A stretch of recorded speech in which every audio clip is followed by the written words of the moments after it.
నాకు సవాలు ఇసురుతున్నాడు. ఈ అవ్వ లాగులో తొండలు ఇచ్చి కొత్త బిడ్డ నేను అనుకుంటున్నావేమో. నా సంగతి ఇంకా తెలియదు. మీ నాయనని అడిగి ఇంటికి పోయి చెప్తాడు. అమెరికాలో బాత్రూమ్లు అడిగినట్టు అనుకుంటున్నావు నాతో మాట్లాడు అంటే, నేనేదో మంచుకుంటూనే పోని ఆవుల పోరోడు గాలికి తిరిగేటోడి గాలికి అంతో నాకెందుకని ఇవన్నీ వేషాలు. ఇంకా పక్కలో ఒక నలికుట్లోడు ఉంటాడు, 6 అడుగులు ఉన్నా అనుకుంటాడు. అంత తలకాయ ఎక్కడుందో నాకు తెలియదు. కేసీఆర్ వచ్చి గర్జించిందంట. గర్జనకు నేను పోయి లోపల దాచుకున్నంట. ఇక కేసీఆర్ గర్జనలు గర్జించినట్టు లేవురా నాయన. మన గాడిదలు ఏం చేస్తావా? ఒండ్ర పెడతాయా? ఏమంటారు గాడిదలను? గాడిదలు అరిస్తే ఏమంటారు నరసింహ? గట్లున్నది. మీ గాండ్రింపులకు మీ బెదిరింపులకు ఉడత ఊపులకు భయపడ్డోడు ఎవడు లేడు బిడ్డ. ఈడ దుక్కి దున్నిన చేతులు ఉన్నాయి. మీరేదో తోలు తీస్తా అంటే తీపించుకోనికే లేము. ఈ కండలు కరిగినాయి, మిగిలిందే తోలు. ఫస్ట్ నీ తోలు సంగతి చూసుకో. నీ తోలు సంగతి చూసుకో. ఊర్లో మాకు తెలుసు, ఊర్లల్లో నాటుకోళ్ళు ఉంటాయి కదా, కోని కాల్చినాక మనం మంచిగా కాల్చి తోలు తీసి పసుపు పెడతాం కదా, మంచిగా తోలు తీసి పసుపు పెడతారు బిడ్డ మా కొడంగల్ వాళ్ళు. నువ్వేదో తెలివితేటలు అనుకుంటున్నావు. ఈ తమాషా మాటలు, ఈ అతి తెలివితేటలు కట్టిపెట్టుకో. ఎన్ని ఎలక్షన్లు జరిగినా సిగ్గు లేకుండా అన్నిట్లలో డిపాజిట్లు పోతున్నా, బండకేసి కొడుతున్నా బుద్ధి రాలే. ఇప్పటికైనా మారుండ్రి. నాకేం లేదు, మీరు అట్లుంటేనే మంచిది. ప్రజలు చీత్కరిస్తారు, చీదర కొడతారు, లాస్ట్ దేనికి వానికి రాకుండా పోతారు. కాకపోతే ప్రతిపక్షమే లేదు తెలంగాణలో అని బయటకు పోతే ఇజ్జత్ పోయేటట్టు ఉన్నది. ఈ తెలివితేటలకు కాంగ్రెస్ వాళ్ళు అంటున్నారు, కేసీఆర్ నువ్వు బయటికి రా అన్నారు మొదలు. ఇది కేసీఆర్ గారు పాపం ఆయన పాటికి ఆయన పొలం కాడ పని చేసుకుంటుంటే నువ్వు రా బయటికి అన్నారు. మొన్న వచ్చి ఏం చేసిండు పాపం సారు? ఒక ప్రెస్ మీట్ పెట్టిపోయిండు, మీటింగ్ పెట్టి ప్రెస్కు మాట్లాడిపోయిండు. దానికే ముఖ్యమంత్రికి ముచ్చెమటలు పట్టినాయి, చలిజ్వరం వచ్చింది, దెబ్బకు మరిగా ఇష్టం వచ్చినట్టు ఒర్రుతున్నాడు. ఇప్పుడేమంటున్నాడు? నువ్వు అసెంబ్లీకి రా అంటున్నాడు. బయటికి వస్తే గీడికి వస్తేనే తట్టుకోలేకపోయినావు నువ్వు. అసెంబ్లీకి వస్తే ఆయన గుండాకి సస్తావు, గుండాకి పోతాడు.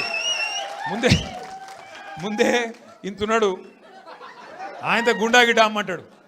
ఇప్పుడు ఇవాళ రేపు ఎట్లయిపోయిందంటే నిజంగా బాధ అనిపిస్తుంది. నాకు తిట్టాలని లేదు, కానీ బాధ అనిపిస్తుంది. ఇప్పుడు మా లీడరు అన్నది పక్కకు పెట్టు, తెలంగాణ తెచ్చిన నాయకుడు అన్నది పక్కకు పెట్టు, 2 సార్లు ప్రజలు గెలిపించిన ముఖ్యమంత్రి అనేది కూడా పక్కకు పెట్టు. మా నాయన కదా, మా నాయన తిడితే కొడుకుకు రేషం రాదా? ఇక్కడ దాకుంది కోపం, ఇక్కడ దాకుంది. దొరికితే ఎడమకాలు చెప్పు తీసుకొట్టాలని ఉంది. కానీ ఏం చేయాలి? ప్రజాస్వామ్యం. ఎకతక్క మాట్లాడితే మళ్ళీ ఏమంటారు? అగో వీనికి అహంకారం ఉంది రాబోయ్ అంటారు. అహంకారం నాదా అయినదా? నేను గుంటూరులో చదువుకున్నా అంటాడు. అరే నేను గుంటూరులో చదువుకుంటే నీకేం వచ్చింది రాబోయ్? నాకు అర్థం కాదు. అప్పుడు ఆంధ్రప్రదేశ్ కలిసి ఉండే, నేను గుంటూరులో చదువుకున్నా, మళ్ళీ హైదరాబాద్లో చదువుకున్నా, పూనాలో చదువుకున్నా, అమెరికాలో చదువుకున్నా, నేను ప్రపంచం అంతా చదువుకున్నా. నీ లెక్క చదువు సందే లేకుండా తిరగలేదు. మీ అమ్మాయి నీకు చక్కగా తొవ్వ చూపెట్టలేదు. నేనేం చేయాలి దానికి? నీ ఏడిపోయింది నా మీద. అవో వీనికి ఇంగ్లీష్ వస్తుంది అంటాడు. అరే నాకు వస్తే నీకేం నొప్పిరా నాయన? నేర్చుకో. నేను హిందీ నేర్చుకున్నా, ఉర్దూ నేర్చుకున్నా, రేపు అవసరమైతే గోర్మాటి భాష నేర్చుకుంటా. నువ్వు నేర్చుకో. నేను ఎవడ నాపిండా? నేను వద్దన్నాడు ఎవడన్నా? నువ్వు కూడా నేర్చుకో. దానికి కూడా ఏడిపోయి నా మీద. నేనేం చేసిన? ఇంకొక అంటే నాకు ఎక్కడ గమ్మత్ అనిపిస్తుంది అంటే, నేను ఆంధ్రాకి పోయి ఇంటర్మీడియట్ చదువుకుంటే తప్పట, కానీ ఆయన ఆంధ్రాకి వెళ్ళి అల్లుడిని మాత్రం తెచ్చుకోవచ్చట. ఈ అమ్మ ఇది ఎక్కడ కథ రాబోయ్? అందుకే ఇక ఆయన పేరు ఏం పెట్టినట్టుగా నేను ఇట్లా లాభం లేదని చెప్పి మనోని పేరుగా అల్లుడు భీమవరం కదా, అందుకే ఈయన చిట్టినాయుడు పేరు కూడా భీమవరం బుల్లోడు అని పెడితే అయిపోతుంది. ఓకే లొలి భీమవరం బుల్లోడు మనకు నీతులు చెప్తున్నాడు. అరే ఆంధ్ర అంటే మరి ఆంధ్ర వల్ల ఓట్లు కావాలి, ఆంధ్ర వల్ల చుట్టూ తిరగాలి, కానీ మళ్ళీ ఆంధ్రాని మాత్రం నేను పోయి చదువుకుంటే నీకు నచ్చినది. నీకేం బాధ అవుతుంది? నాకు అర్థం కాదు. ఇంకొక మాట నాకు అర్థమే కాదు. ఇప్పుడు ఇక్కడ ఉన్నారు మీరు, ఇంతమంది ఉన్నారు, చాలామంది పిల్లలు మన హైదరాబాద్కి వెళ్ళి, మన తెలుగు రాష్ట్రాలకు వెళ్ళి చాలామంది చదువు కోసమో ఉద్యోగం కోసమో వేరే దేశాలకు పోతారు. అమెరికా పోతారు, లండన్ పోతారు, ఆస్ట్రేలియా పోతారు, ఇంకొక ఆడికి పోతారు. ఆ దేశాలలో ఇళ్ళలో నౌకర్లు ఉండరు కదా. ఆ దేశాలలో ఏం చేయాలి? మనది మనమే పని చేసుకోవాలి, మన బట్టలు మనమే ఉతుక్కోవాలి, మన వంట మనమే వాడుకోవాలి, మన టాయిలెట్ మనమే క్లీన్ చేసుకోవాలి. ఈ పిచ్చోనికా ఏం తెలియదు. చదువుకున్న బాపతేనేమో తెలుస్తుండే. ఇక మాట్లాడతాడు, ఏమంటాడు? వీడు ఇప్పటికీ అమెరికాలో బాత్రూమ్లు కడుగుతూనే అంటాడు నన్ను. అరే అమెరికాలో నా బాత్రూమ్ నేను కడుక్కున్నా, నీకేం వచ్చింది రాబాయ్? నాకు అర్థం కాదు. అమెరికాలో ఎవరిది వాళ్ళు చూసుకుంటారు, పని చేసుకుంటే కూడా తప్పేనా? ఎవరి ఇళ్ళలో వాళ్ళు బాసాన్లు తోముకుంటే తప్ప? ఎవరి ఇళ్ళలో వాళ్ళు బట్టలు ఉతుకుంటే తప్ప? అంటే మరి మా ఆడపిల్లలు మీరందరూ ఉన్నారు, ఇంటి పని అంతా మీరే చేస్తారు, మరి ఇంటి పని మొత్తం మీరు చేస్తే తప్ప అది? అట్లా మేము కూడా చదువుకున్నప్పుడు అమెరికాలో ఇంట్లో ఎవడుంటాడు? మరి ఎవరి పనాలు చేసుకోవాలి, ఎవరి గిన్నెలాలు దోముకోవాలి, ఎవరి బట్టలాలు ఉతుక్కోవాలి, ఎవరి టాయిలెటాలు క్లీన్ చేసుకోవాలి. తప్పేమున్నది అలా? దాన్ని పట్టుకొని టాయిలెట్లు క్లీన్ చేసేటోడు, నీ లెక్క సంచులు మోయలే, నీ లెక్క దొంగ పనులు అయితే నేను చేయలే. ఇంకొక మాట ఏమంటాడు, నేనట మా అయ్య పేరు చెప్పుకొని బతుకుతున్నా అంట. అవు మా అయ్య గొప్పోడు, మా అయ్య తెలంగాణ తెచ్చిన మొగోడు మొనగాడు, బరాబర్ చెప్పుకుంటా, తప్పేమున్నది.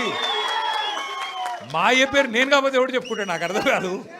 మా అయ్య మొగోడు మొనగాడు తెలంగాణ తెచ్చినోడు, బరాబర్ చెప్తా. మరి నేనేమంటున్నా, నువ్వు సకటి పనులు చేస్తే నీ పిల్లలు కూడా నీ పేరు చెప్పుకుంటారు. నువ్వు లుచ్చ పనులు చేసినావు అనుకో, నీ మన్మడు కూడా నీ పేరు చెప్పుడే గాలంగా మన్మని అని చెప్పుకోడు. మంచి పనులు చేయి, నీ పేరు కూడా చెప్పుకుంటారు. నీలాగా దొంగలకు సద్దులు కట్టుడు, బ్యాగులు మోసుడు, వాళ్ళ సంకల్ నాకుడు, ఢిల్లీకి పేమెంట్ కోటాలో పైసలు చంచుడు, గవి మాతో కావు. కొట్లాడతాం, మొగాళ్ళలాగా కొట్లాడతాం, మునగాళ్ళలాగానే బతుకుతాం, తెలంగాణ పౌరుషంతో బతుకుతాం. నీలాగా బతుకం, ఢిల్లీకి గులాములక్క మాత్రం బతుకం. ఢిల్లీకి సంచులు మోసుకుంటా, ఢిల్లీలో పోయి బీజేపీలతో రాసుకొని పోసుకొని తిరుక్కుంటా, జడ్జీల కాళ్ళు పట్టుకుంటా, అయ్యో నన్ను కేసుల లోపల నుక్కకుర్రి అని చెప్పి డైవులు కొట్టుకుంటా, గా బతుకు అవసరం లేదు. బతికిన నాళ్ళు దర్జాగా బతుకుతాం, చచ్చినప్పుడు కూడా రాయలుగా చచ్చిపోతాం. అంతేగాని ఇట్లా చిల్లర పనులు చేయం. మీకు దయచేసి నేను ఒకటే కోరుతున్నా, ఆయన మళ్ళా అంటుండు కేసీఆర్ నట ముఖ్యమంత్రి కానియాడంట. నేను కూడా మీ అందరికి ఒకటే చెప్తున్నా, మీ అందరి దయ ఉంటే, మీ అందరి ఆశీర్వాదం ఉంటే ఖచ్చితంగా కేసీఆర్ సంగతి ఇడిచిపెట్టు, నిన్ను కొడంగల్లో కూడా మళ్ళీ గెలవనీయకుండా చేసే బాధ్యత మాది. నిన్ను కొడంగల్లో మళ్ళీ గెలవనీయకుండా మళ్ళీ అసెంబ్లీకి రానియకుండా చేసే బాధ్యత పార్టీగా మేమందరం, ప్రజలుగా మేమందరం తీసుకుంటాం. నువ్వు మాట్లాడే మాటలు, చేసే రోత పనులు, వాటికి ఇలా ప్రజలు అసహించుకుంటున్నారు, నోట్లో ఉంచుతున్నారు. ఏం మాటలే అవి, ముఖ్యమంత్రి టీవీ పెడితే పిల్లలు ఖరాబ్ అయ్యేటట్టున్నారు నీ భాష ఇంటే అని చెప్పి మొత్తం టీవీలు బంద్ చేస్తున్నారు. గసంటి పరిస్థితి వచ్చింది.